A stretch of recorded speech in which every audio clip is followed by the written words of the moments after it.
Meus irmãos, a paz do Senhor, aqui quem vos fala é o diácono Gilmar Reis. Seja bem-vindo ao canal Firmado na Palavra. E hoje estaremos estudando a lição de número 2, que tem por título A Porta da Fé se abre entre os gentios. Vale lembrar que nesse terceiro trimestre de 2026, as lições bíblicas de adultos da CPAD estão trabalhando com o tema A Igreja dos Gentios, da chamada missionária, a consolidação do Evangelho entre os povos. E o texto áudio da lição, que está lá em Atos capítulo 13, versículo 47, diz: Porque o Senhor assim nulo mandou, eu te pus para a luz dos gentios, para que sejas de salvação até aos confins da terra. Verdade prática: o propósito de Deus é que o Evangelho alcance todas as nações, revelando seu eterno desejo de salvar a todos.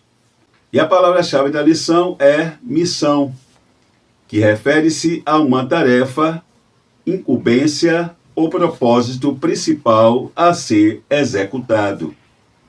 E no caso da igreja, a incumbência que foi nos dada por Jesus Cristo foi de que pregássemos o Evangelho a toda criatura, fazendo discípulos de todas as nações, batizando-os em nome do Pai, do Filho e do Espírito Santo. E o texto bíblico em classe está lá em Atos capítulo 13, versículo 44 ao 52. E os objetivos da lição são explicar ao aluno o avanço missionário entre os gentios, de acordo com a missão em Chipre, revelar ao aluno o impacto do Evangelho em Antioquia da Pisídia e fortalecer no aluno a fé que perseverou em Icônio, Listra e Derbe. E aqui chegamos na introdução da lição. A primeira viagem missionária do apóstolo Paulo, juntamente com Barnabé, está registrada em Atos capítulo 13 e 14. Logo após serem separados pelo Espírito Santo, Paulo e Barnabé, guiados pela direção divina, iniciaram a obra que o Senhor lhes confiara. A jornada durou cerca de 2 anos, entre os anos 46 e 48 depois de Cristo. Nesse período, acompanhados por João Marcos, partiram de Antioquia da Síria, seguiram para Chipre, terra natal de Barnabé, e avançaram pela Ásia Menor, anunciando o Evangelho em Antioquia da Pisídia, Icônio, Listra e Derbe. Toda a missão tinha um alvo claro: alcançar os gentios e revelar que o plano de Deus abraça todas as nações sob a luz de Cristo. Esse é o assunto que veremos nesta lição. E aqui chegamos no tópico 1 da lição: a missão em Chipre, a primeira porta aberta entre os gentios. Sob o tópico 1, o envio missionário e o avanço da palavra. Bom, como nós vimos assim, na semana passada, na lição de número 1, Barnabé e Paulo, após serem apontados, escolhidos pelo Espírito Santo de Deus, eles vão partir de Antioquia da Síria, enviados pela igreja local em uma viagem missionária, o que eles vão fazer na direção do Espírito Santo de Deus. Afinal, foi o próprio Deus que havia escolhido esses 2 obreiros, esses 2 líderes ali de Antioquia para a realização da obra missionária. E aí nós vamos ver que o texto vai dizer que eles vão descer para Seleucia, também conhecida como Seleucia Pieria, que ficava localizada no continente asiático, na costa do mar Mediterrâneo, atual Turquia, e funcionava como um porto de embarque para a ilha de Chipre, para quem viajava em direção à ilha de Chipre. Então, Paulo e Barnabé descem para lá e embarcam para a ilha de Chipre, que inclusive era a terra natal de Barnabé. E aí eles saem em direção lá, acreditando inclusive que seriam bem recebidos. Até porque quando nós lemos Atos capítulo 11, versículo 19, nós vamos ver que muitos dos judeus, dos cristãos ali de Jerusalém, que haviam saído fugindo da perseguição, haviam se estabelecido na ilha. Então, na ilha de Chipre já havia, por certo, uma comunidade ali, né? Uma comunidade cristã. No mínimo, ela já havia sido evangelizada por esses cristãos, né? Que havia saído ali de Jerusalém. Então, Paulo e Barnabé estão indo para Chipre, tendo essa consciência que eles iriam encontrar ali uma comunidade de cristãos. Bom, agora ainda falando sobre Chipre. Chipre era a terra natal de Barnabé, que, portanto, conhecia intimamente os habitantes, as sinagogas judaicas e a cultura. Chipre era uma grande ilha que possuía 223 quilômetros de comprimento e 96 quilômetros de largura. Sua importância econômica se devia às minas de cobre e agora, nos tempos bíblicos, ao fato de ser uma província senatorial. Então, quando eles chegam na ilha, eles vão descer em Salamina. Salamina era uma cidade portuária que ficava localizada à costa leste da ilha de Chipre. E ali em Salamina, eles vão pregar nas sinagogas dos judeus. Eles vão levar o evangelho, anunciar a palavra ali para os judeus. E aí vem até uma pergunta, né? Por que o apóstolo Paulo, ele pregava primeiramente para os judeus? Ele levava o evangelho primeiramente para os judeus. Bom, para a gente entender, começar a entender o porquê, primeiro vamos ler lá Atos capítulo 13, versículo 32 e 33, e ver o que é que o apóstolo Paulo fala ali. Ali, que na verdade é uma passagem que faz parte da pregação que Paulo vai fazer lá em Antioquia da Pisídia, né? Lá na frente. Mas só para nós entendermos. Olha o que ele diz lá. E nós vos anunciamos as boas novas da promessa, feita aos pais, a qual Deus nos tem cumprido a nós, filhos deles, levantando a Jesus, como também está escrito no Salmo 2: Tu és meu filho, hoje te gerei. Atos capítulo 13, verso 32 e 33. Então veja o que é que Paulo está dizendo aqui.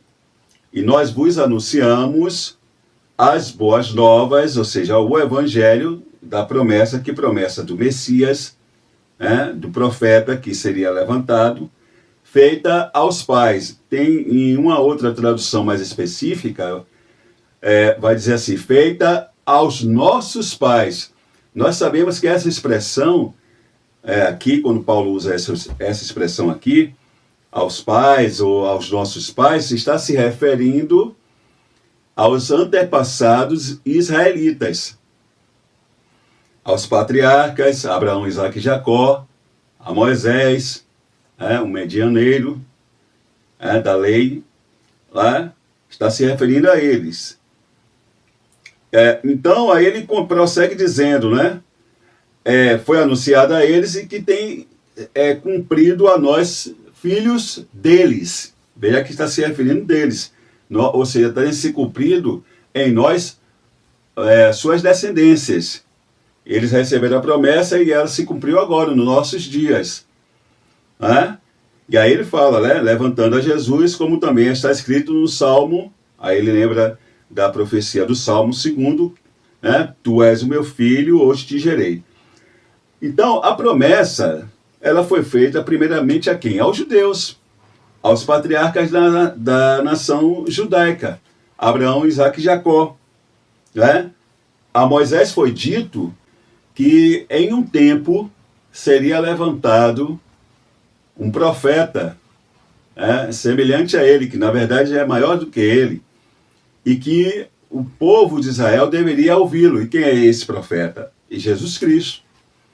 Então, todas essas promessas foram feitas primeiramente ao povo de Israel, por intermédio dos patriarcas, por intermédio de Moisés. Então, eles deveriam ser os primeiros a saber que ela havia se cumprido, que essa promessa do Messias havia se cumprido, que o Messias, o enviado de Deus, prometido, foi Jesus, de quem Isaías, de quem Jeremias, Miqueias, todos os outros profetas falaram. Então ele vai e prega primeiramente aos judeus, olha, a promessa que foi feita a nossos pais já se cumpriu, Jesus, para a partir deles ser levada aos gentios, porque o evangelho ele não é exclusivista. Ele não é exclusivista, né?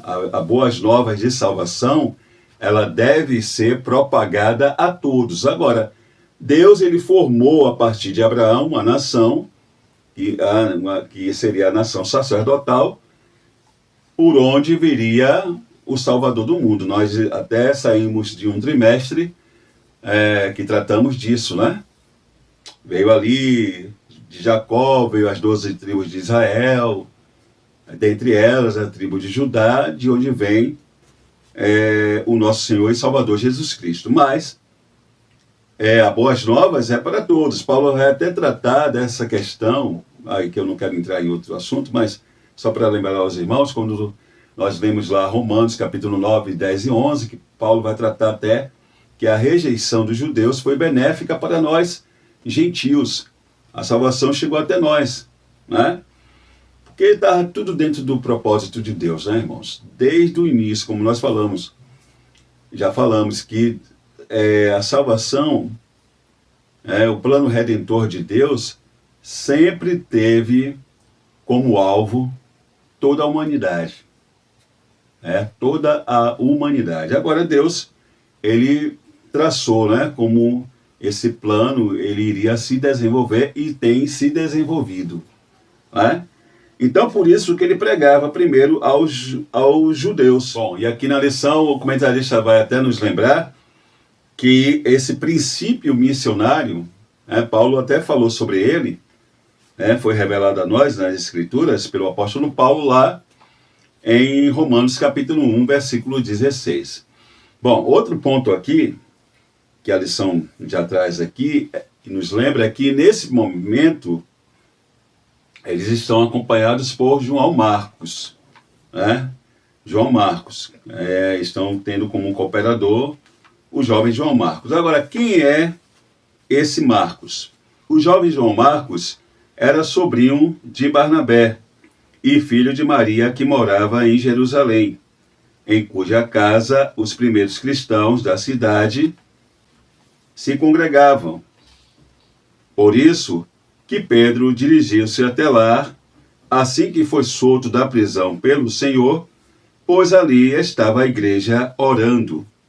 Inclusive, é nessa passagem que João Marcos é mencionado pela primeira vez como filho de Maria. E de acordo com a antiga tradição e a maioria dos estudiosos, teria sido ele um dos autores do Evangelho de Jesus Cristo, um dos que escreveu o Evangelho de Jesus Cristo. E também teria sido ele aquele jovem que é mencionado no livro de Marcos, no Evangelho de Jesus Cristo, escrito por Marcos, lá no capítulo 14, versículo 51, onde ali está registrado um jovem que no momento da prisão de Jesus está envolto em um lençol, e quando os guardas do templo, aqueles que estavam ali para prender Jesus, tentam prendê-lo, ele foge, deixando o lençol, e o texto vai dizer que ele foge nu. Então, a maioria também dos estudiosos, juntamente com a tradição, entendem que seja esse João Marcos. E é interessante, é curioso que isso só está registrado no Evangelho de Jesus Cristo, escrito por Marcos. Mas, enfim, então, esse seria o jovem Marcos que estava acompanhando eles, que nós já conhecemos A história, sabemos que quando chega ali na Panfilha, né? Na região da Panfilha, quando eles estão indo para Derbe, ele vai abandonar a missão, voltar para Jerusalém, e isso vai causar até uma certa desavença, digamos assim, né? Entre Paulo e Barnabé lá na frente. Mas não vamos adiantar as coisas, né? E chegamos no subtópico 2 da lição, o confronto com as trevas e a vitória do Evangelho. Aqui nesse subtópico, o comentarista ele vai falar sobre aquele episódio lá em Pafos, quando Barnabé e Paulo estão ali evangelizando o procônsul, que era um governador da ilha, enviado por Roma. Nós vamos lembrar que a ilha ela é uma província senatorial, né? Então, ali estava o procônsul, que era um governador da ilha, Sérgio Paulo, que, sabendo que Barnabé e Paulo estão na ilha, pede para chamá-los, manda chamá-los, para ele ouvir, ele tem o interesse de ouvir sobre as boas novas, né, de salvação. Isso é importante, né, irmãos? Esse ponto é importante. Quando alguém chama para ouvir o Evangelho, né? A palavra de Deus diz que quem é de Deus ouve a palavra de Deus, né? Interessante isso, né? Que ele pede para chamar. Ele é um homem importante, uma autoridade, de patente alta, né? Mas ele tem interesse, né? Ele era um homem, na verdade, que, lendo um pouco sobre ele, Sérgio Paulo, o procônsul Paulo, ele era um homem que ele tinha muito interesse sobre a ciência da sua época, né? Questões filosóficas, tanto que ele tem ali Bar Jesus, né? Um mágico, um encantador, um feiticeiro, né? Ali fazendo parte da corte, que era até um judeu.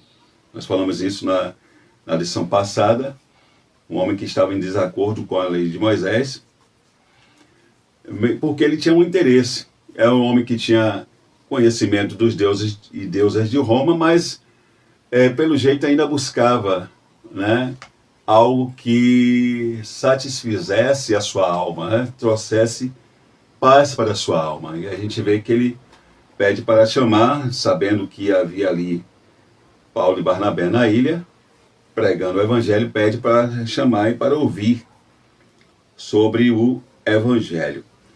E ali, quem se posiciona? Bar Jesus, que nós já sabemos, né?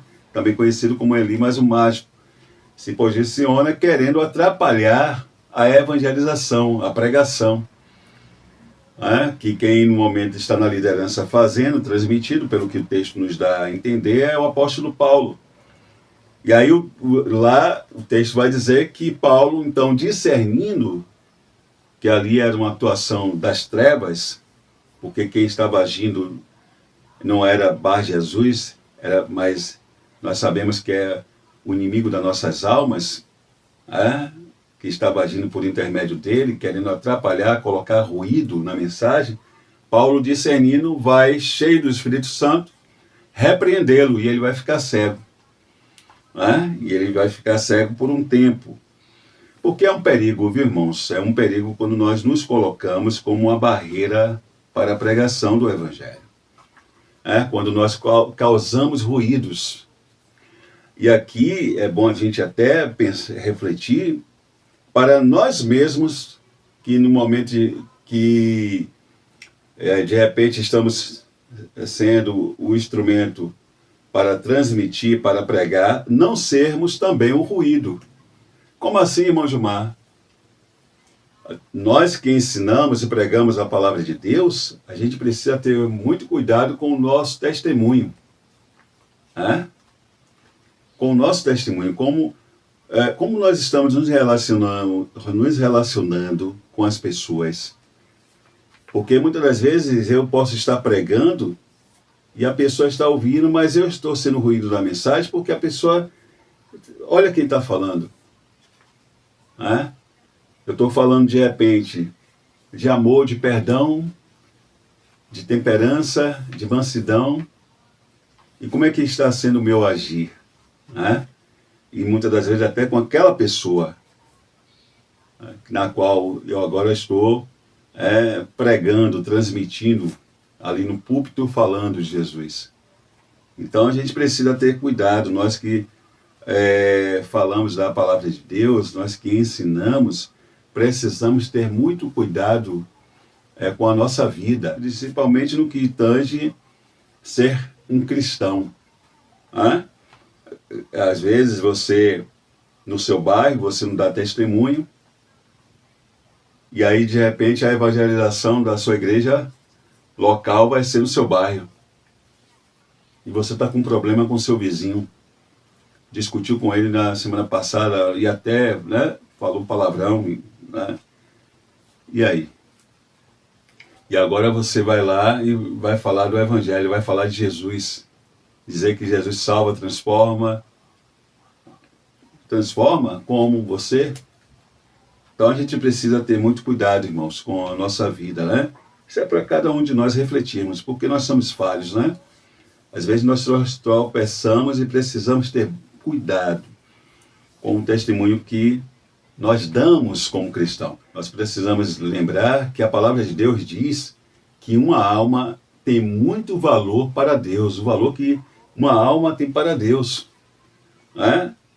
É interessante que as duas vezes em que a Bíblia fala sobre festa no céu, é por causa do arrependimento e conversão de uma pessoa, de um pecador.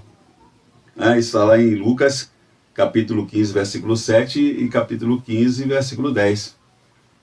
Fala que há festa no céu quando um pecador se arrepende e se converte. Então, veja o valor que que tem uma alma para Deus. E aí eu ser a barreira é perigoso. E aí, voltando para o contexto de Paulo, foi o que a gente viu, né? Ali em Pafos, né? Em Pafos, Bar Jesus, falso profeta, feiticeiro, se posiciona, e aí Paulo, que estava ali pregando, cheio do Espírito Santo, repreende, ele fica cego. O texto diz que ele fica cego por um tempo. E aqui chegamos no subtópico 3 da lição, confiando no poder transformador do Evangelho. Isso porque esse Evangelho que era pregado pelo apóstolo Paulo e por Barnabé é poder de Deus. Não um ensino filosófico ou um conjunto de regras, não.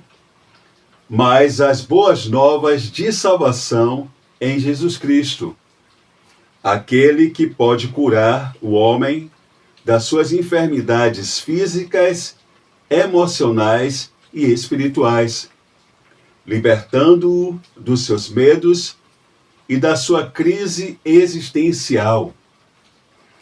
Isso porque quando nós entregamos a nossa vida a Jesus Cristo, passamos a entender o propósito para o qual nós fomos criados, o porquê nós existimos. E logo temos a certeza de para onde vamos. É por isso que nós desfrutamos de uma profunda paz em Cristo, mesmo em meio às intempéries da vida, mesmo em meio às circunstâncias adversas. Por quê?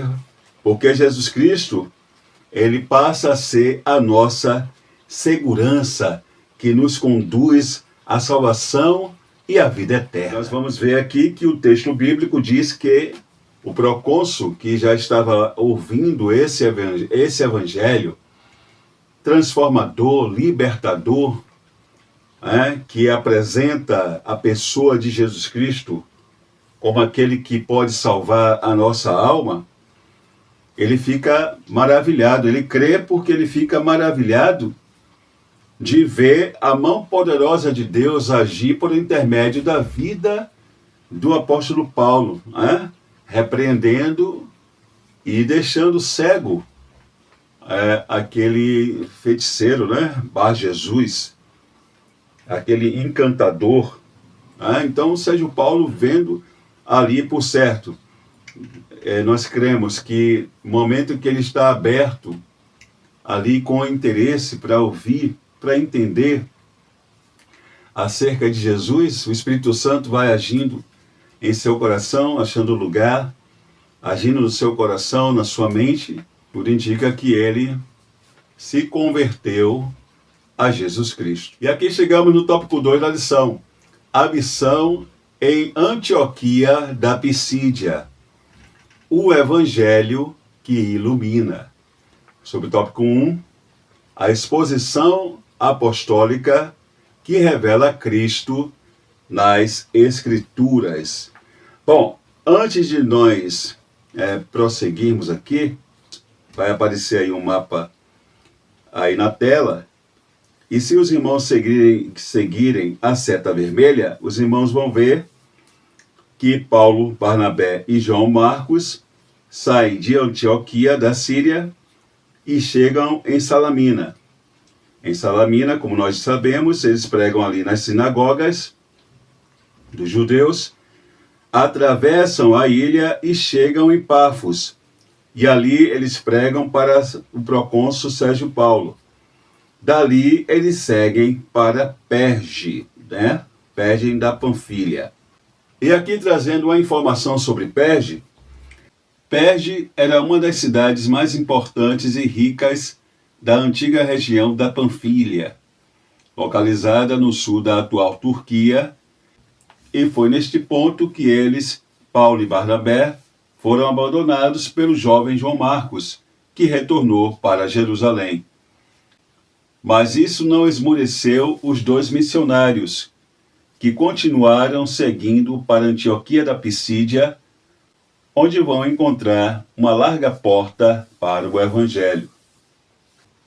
Eles vão entrar em um território que os romanos chamavam da província da Galácia, e ali ficava a cidade de Antioquia da Pisídia.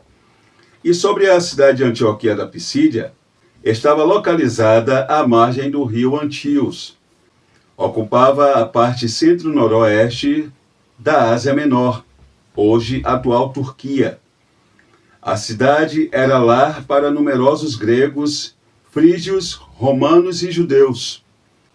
A população judaica tinha construído uma sinagoga e familiarizado os gregos com os ensinos do Antigo Testamento. Bom, e como era de costume dos missionários Paulo e Barnabé, como já era uma estratégia deles, que nós até já tratamos sobre isso, quando eles chegam ali em Antioquia da Pisídia, em um dia de sábado, eles vão até a sinagoga. Eles vão até a sinagoga. Até porque, queridos, aqui é dos missionários cristãos judeus. A gente não pode... a gente tem que sempre lembrar disso, né? Que Paulo era judeu, Barnabé também. Eram cristãos convertidos a Cristo, mas eram judeus. Então, um dia de sábado, quem sabe até a convite dos líderes da sinagoga, eles vão participar ali da adoração. Ali havia ali as orações, a leitura da lei, dos profetas, e em uma dessas reuniões, no sábado, que eles participam, depois de fazerem, dos líderes da sinagoga fazerem a leitura da lei dos profetas, vão dar oportunidade para Paulo e Barnabé falarem. Nós vamos ver que ali tinha um bom número de pessoas presentes, ali estavam os judeus, ali estavam os prosélitos, que eram os gentios convertidos ao judaísmo, e como nós vamos ver, como nós já falamos, Barnabé, que já havia reconhecido a qualidade de Paulo como mensageiro, vai deixar Paulo tomar ali a iniciativa aí e falar. E nós vamos ver que o apóstolo Paulo ele vai expor as Escrituras. Paulo ele vai fazer uma retrospectiva da história de Israel, que era bem familiar aos judeus, que vai ouvir com interesse e aprovação. Mas Paulo ele faz isso no intuito de apresentar Jesus como Messias. Até porque, queridos, não tem como pregar o genuíno evangelho de salvação, pregar as boas novas de salvação em Cristo, se não for expondo as Escrituras. Se não for pregando sobre a cruz, sobre a promessa do Cordeiro de Deus, sobre a promessa do Messias. Então não tem como a gente apresentar Jesus como aquele que é o único que pode libertar e salvar o homem, se não for expondo as Escrituras. Veja que o próprio Jesus, lá em João capítulo 5, versículo 39, ele vai dizer o seguinte: examinais as Escrituras, porque vós cuidais ter nelas a vida eterna. E são elas que de mim testificam. João capítulo 5, versículo 39. Então, as Escrituras, as Sagradas Escrituras, a palavra de Deus, é que testifica, é que apresenta a Jesus. É o meio eficaz, para nós apresentarmos Cristo como Salvador. Nós vamos lembrar que o próprio Jesus, isso está lá em Lucas capítulo 24, versículo 27, ele ali no caminho de Emaús, após a sua ressurreição, quando ele encontra ali 2 discípulos a caminho de Emaús, que por certo estavam ali falando dos últimos acontecimentos, até mesmo da morte de Jesus, Jesus, antes de se apresentar, de se identificar, porque mais na frente, no partir do pão, eles vão ter a revelação de que quem está com ele ali era Jesus Cristo. Mas antes, Jesus no caminho vai usar as Escrituras para falar dele. Então a gente vê que não tem como nós falarmos de Jesus se não for expondo as Escrituras, a palavra de Deus, o genuíno evangelho. O evangelho que confronta pecado e oferece Cristo como redenção e salvação. E aqui chegamos no subtópico 2 da lição: a rejeição dos judeus e a tristeza de Paulo diante da incredulidade. Nós sabemos que a semente ela é uma só, mas o terreno são vários. Logo, as reações serão diferentes. Nós vamos lembrar que Jesus, certa vez, ele contou uma parábola, a parábola do semeador, que dentre outras lições que nós podemos tirar dali, a principal, e eu creio que foi a que realmente motivou Jesus contar essa parábola, foi nos apresentar os 4 tipos de solos, que simbolizam as 4 tipos de respostas diante da palavra de Deus, diante das boas novas de salvação. Nós vamos encontrar ali o solo, o coração que não corresponde, o coração impulsivo, o coração que está preocupado com as coisas dessa vida, e o coração que corresponde, que é o solo, que a semente cai em terra boa e frutifica. E no contexto aqui de Paulo e Barnabé, apesar do grande número dos ouvintes, daqueles que ouviram o sermão de Paulo, eles ficarem atônitos e quererem até saber mais sobre Jesus,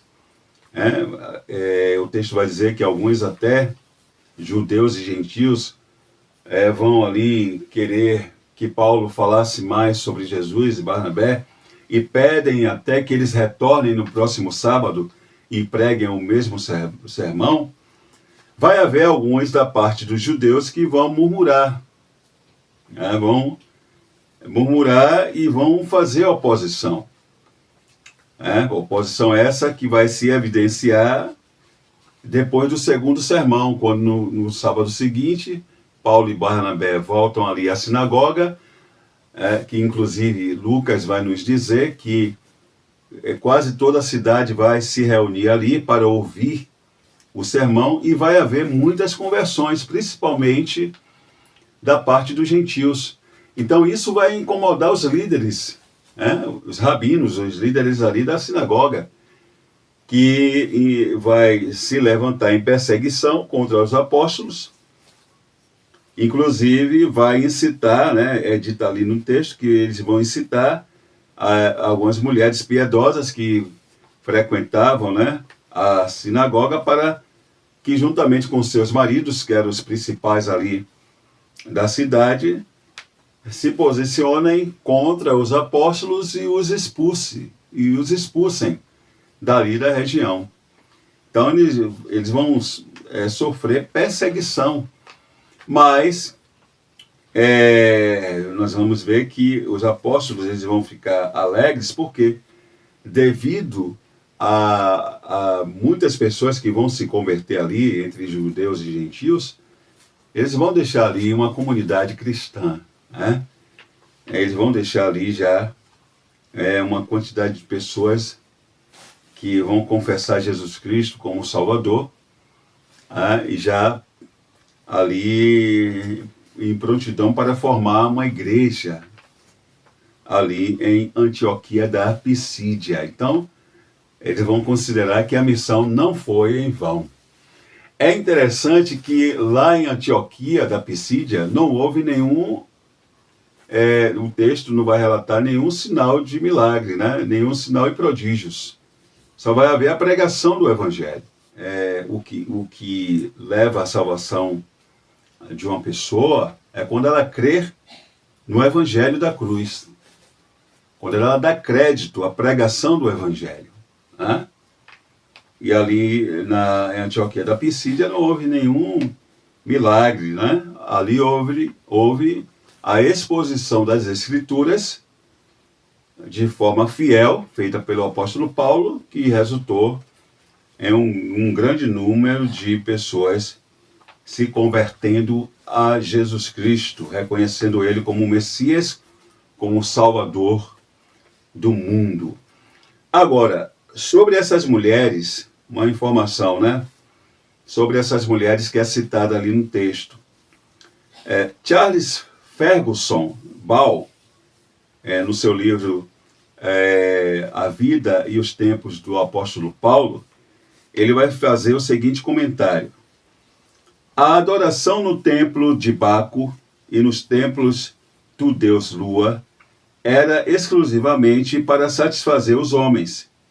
As mulheres sofriam quando seus maridos se entregavam às orgias e bebedeiras em honra a Baco. A adoração pagã, portanto, nunca foi popular entre as mulheres. Em vista disso, muitas delas começaram a frequentar a sinagoga, tornando-se prosélitas da religião judaica.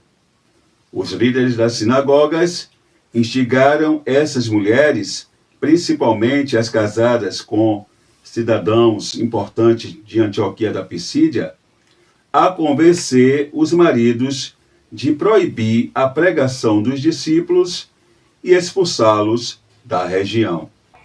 O deus Baco, ou Dionísio, adorado em Antioquia da Pisídia, era o mesmo cultuado na antiguidade greco-romana, a divindade do vinho, da fertilidade, alegria e das artes. E aqui chegamos no subtópico 3 da lição, que diz: a porta da fé aberta aos gentios pela graça de Deus. Como nós já vimos, muitos judeus, eles rejeitaram o Evangelho de Jesus, pregado ali por Paulo. O Evangelho de Jesus Cristo, que aponta-o como o Messias prometido, como o Salvador do mundo, como o descendente de Davi, como a semente de Abraão, na qual todas as nações da terra seriam benditas. Tudo isso promessa feita aos judeus por intermédio dos patriarcas da nação.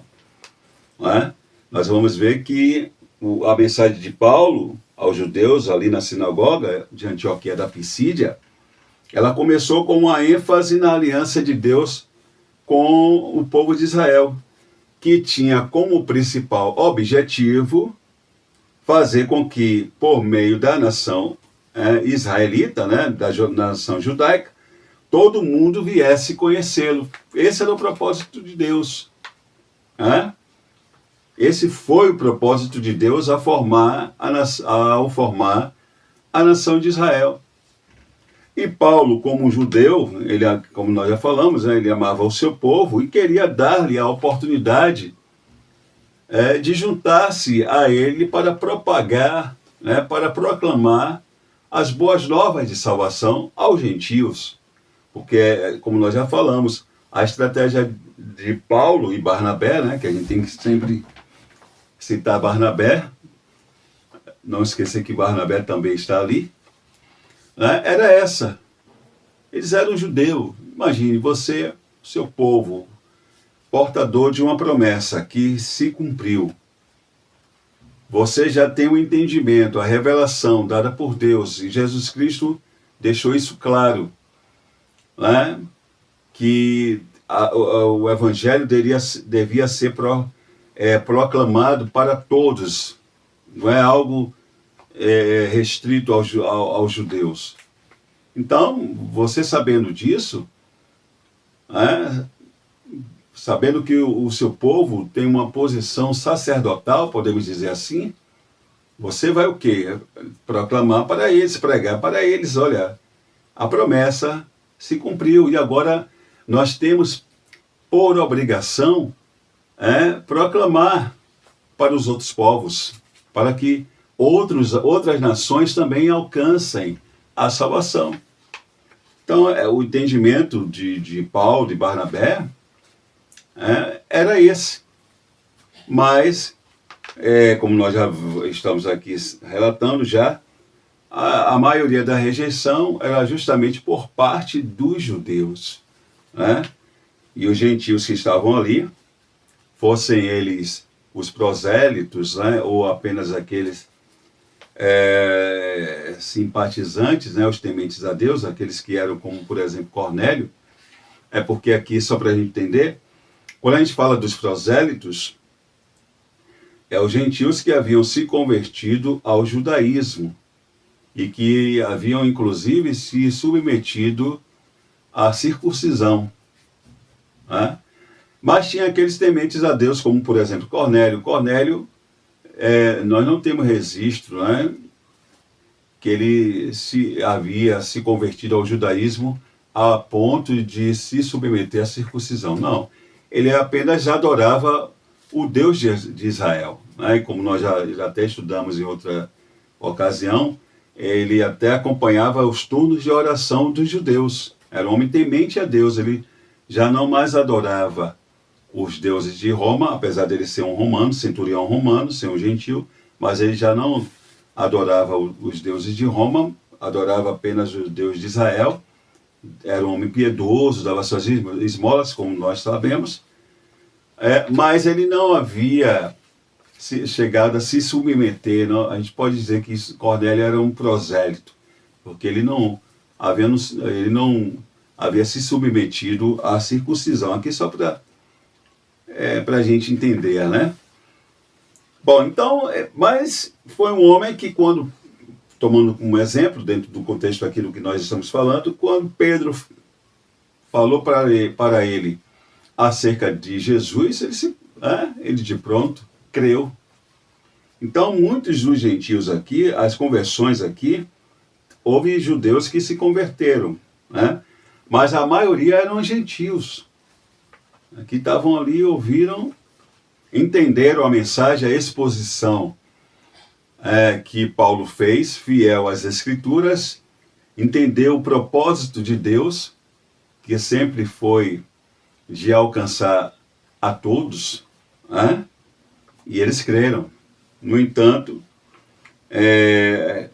os judeus não reconheceram Jesus, muitos judeus ali não reconheceram Jesus como Messias, e isso entristeceu os missionários, Paulo e Barnabé, alegrando-os, por outro lado, por ter visto também muitos judeus, gentios, crerem e se converterem, respondendo positivamente ao chamado do Espírito Santo, porque ali é justamente isso.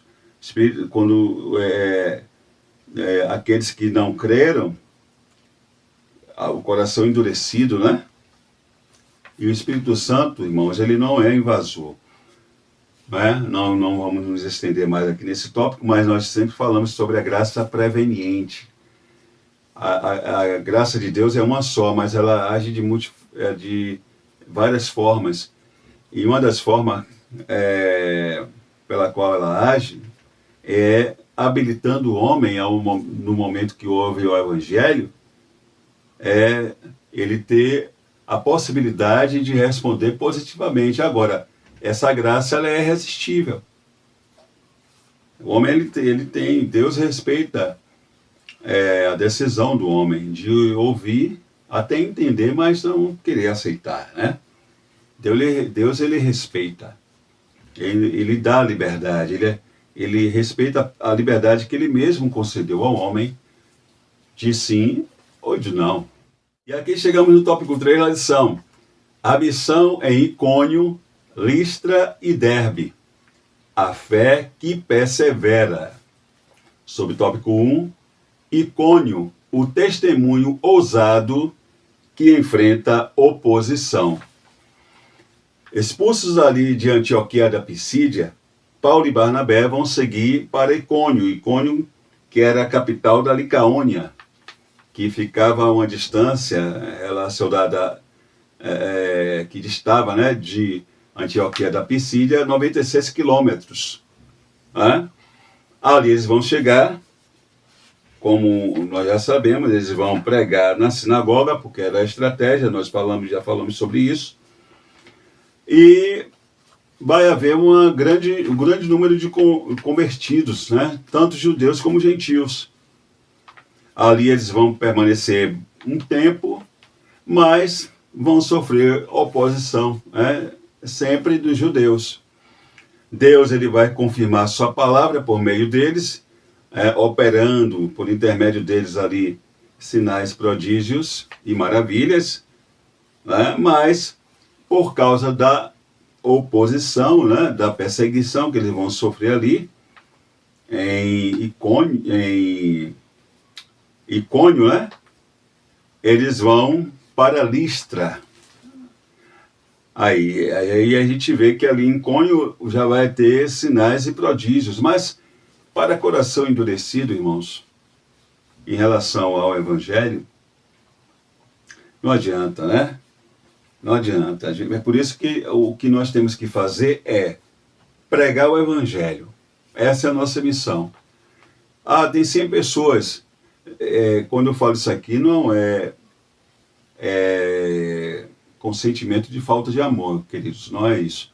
Mas é entendendo que vai haver corações que não vão se render, E a gente vai se entristecer, mas não é por isso que nós devemos parar. A missão da igreja é pregar, é ser luz, é mostrar, lançar a luz, lembra? Quando a pessoa está tudo escura aqui, e aí você pega a lanterna, não vá por ali que tem um perigo. Mas tem um que nada eu vou conseguir. Você já alertou. Vai ter alguns que muito obrigado por me mostrar o perigo de trilhar por esse caminho. Qual o caminho mais seguro? Aí você lança a lanterna, esse aqui. Aí a pessoa vai, mas vai ter aquele que, não, eu consigo pular aí. Às vezes é um buraco, é um abismo. Não, eu consigo vencer esse aí.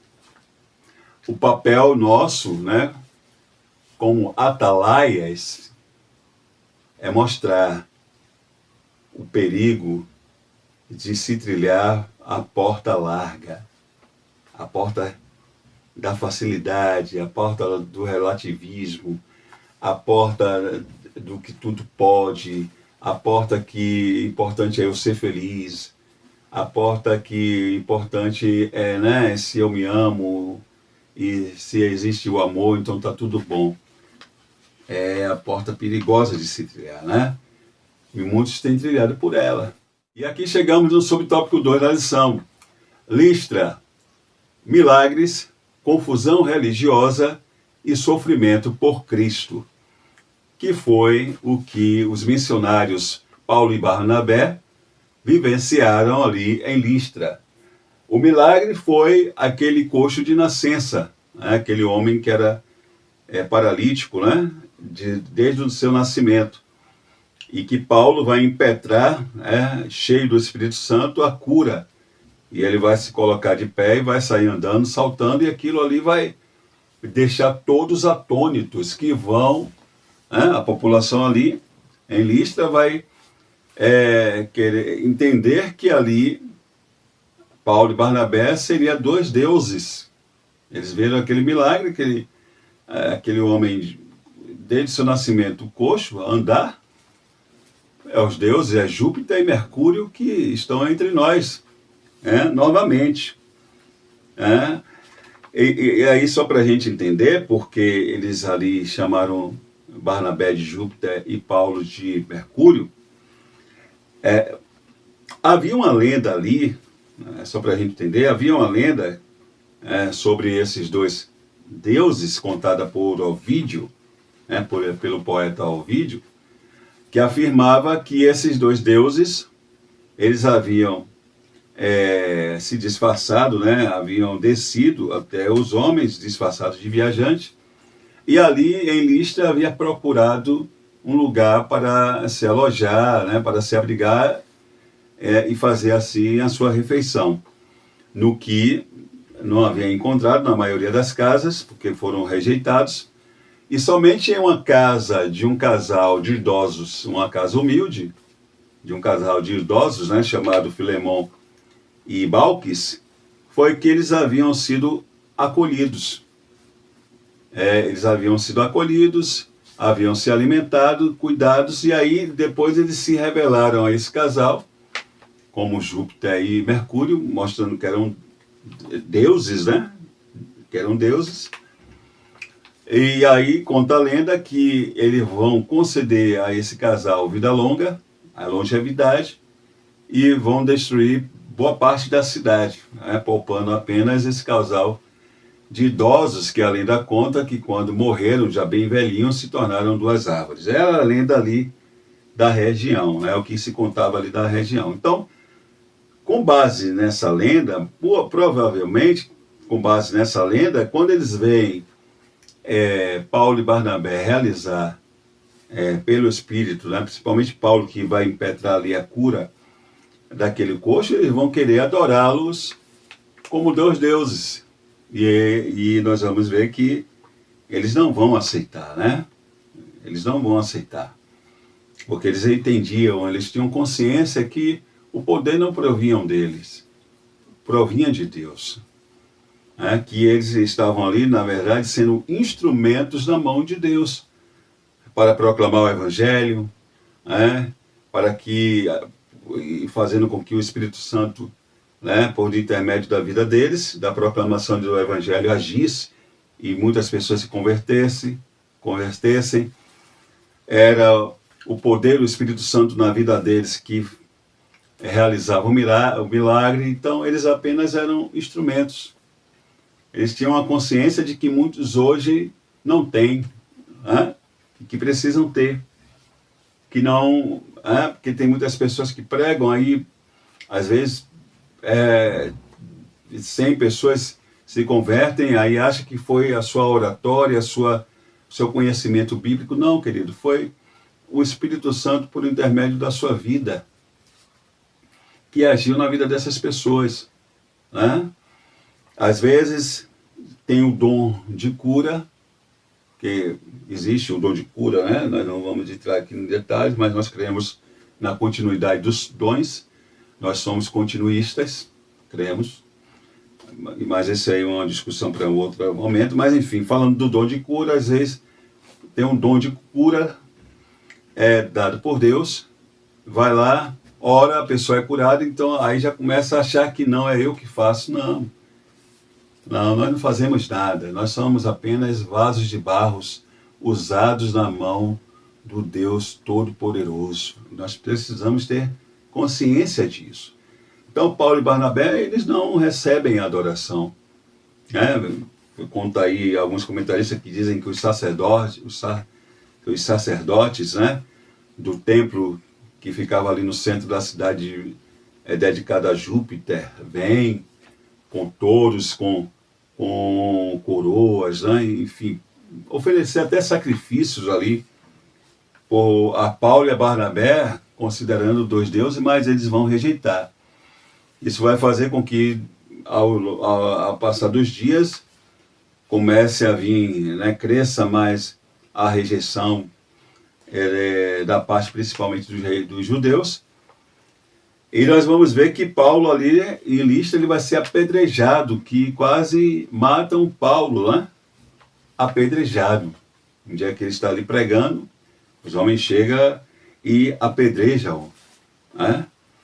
Então, a gente vê que esses homens, eles sofreram perseguições, calúnias, violência, mas não deixaram de pregar o Evangelho de Jesus Cristo. E aí fica uma lição para nós, né? Porque às vezes a gente só sofremos uma rejeição, né? Às vezes é na faculdade, no trabalho, o grupo começa a deixar a gente mais de lado, né? Por causa da nossa fé em Cristo, e a gente às vezes, alguns de nós preferem começar a negar, ou não se revelar como cristão para ser bem aceito. Não, cuidado, querido.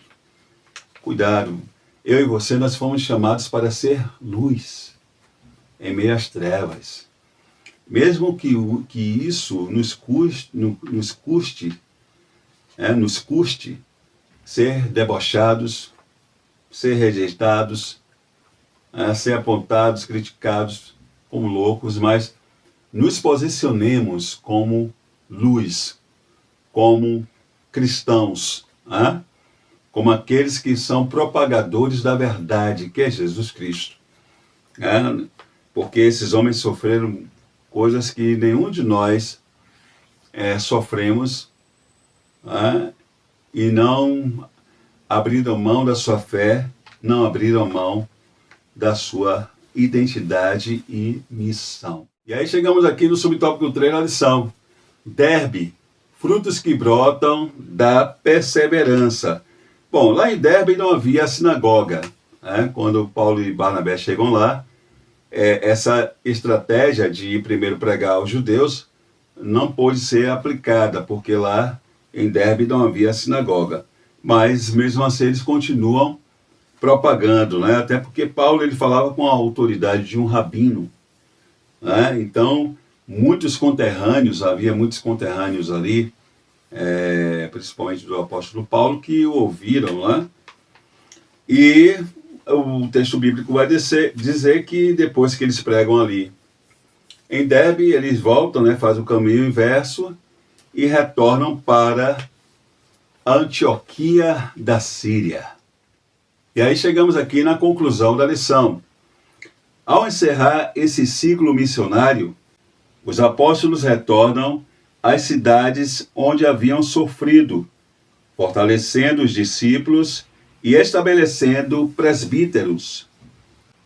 Depois, apresentam à igreja de Antioquia o relatório do que Deus fizera, celebrando que abrira aos gentios a porta da fé. A missão continua porque a graça conduz, sustenta e abre caminhos onde parecia impossível. Muito bem, queridos, chegamos ao final de mais uma lição. A lição de número 2. A porta da fé se abre entre os gentios. Se você gostou desse vídeo, deixa aí o seu like, compartilhe aí com seus amigos, deixa aí os seus comentários. E se você ainda não é inscrito no nosso canal, se inscreva, tá bom? Que Deus continue te abençoando, abençoando a sua vida, a sua família, seu ministério e até a próxima lição.